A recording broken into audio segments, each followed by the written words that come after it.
For those of you who've seen part 1 of Introduction to Stoichiometry, you might want to pause the video at this time and see if you can try this problem on your own. It's done the exact same way, same exact procedure, it's just a little bit backwards, but mathematically everything is the same. And once you're done with that, I recommend you skip to the very end and see if you got it right, because there's a high chance that if you followed the same pattern as the first video that you did. So we're going to go ahead and get started now. This is our balanced chemical equation. Everything's already balanced for us. We're not doing a video at this point in balancing. I'm going to save that for next year or for your review. So in the original problem, it says you end up with 4 moles of hydrogen gas. And then it asks, how many moles of sodium did you start out with in order to create the 4 moles of hydrogen gas?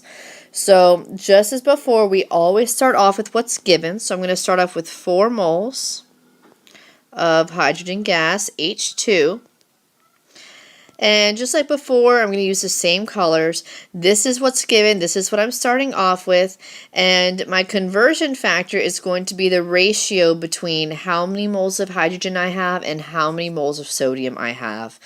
So whatever is on the top over here, I want to put that in the bottom of the next fraction because I want to end up canceling out. So I have moles of H2. And if you look at the coefficient, there is no coefficient, so we just say we have 1 mole of that. The final answer, we're looking for moles of sodium, so we have moles of RNA.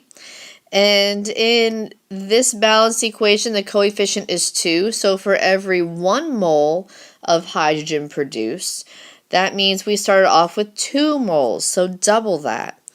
So we have 2 moles of Na, and that's going to give us our final answer, which is pretty straightforward. We have 4 times 2, and that gives us a total of 8 moles of sodium.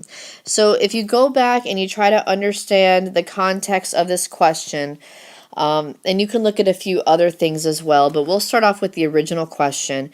If we start off with 2 moles of sodium, we're going to end up with half that amount because we have 2 moles here based on our coefficient.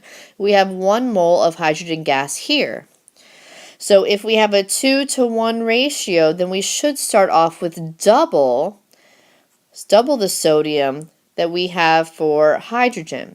And it works the same way. So let's say the question is asking us for how many moles of sodium do we need to produce a certain amount of NaOH? Well, notice that the mole ratio is a 1 to 1, or in this case 2 to 2, depends on how you look at it. The ratio is the same, so no matter how many moles of sodium you start out with, you're going to end up with the same number of moles of NaOH because of that mole ratio.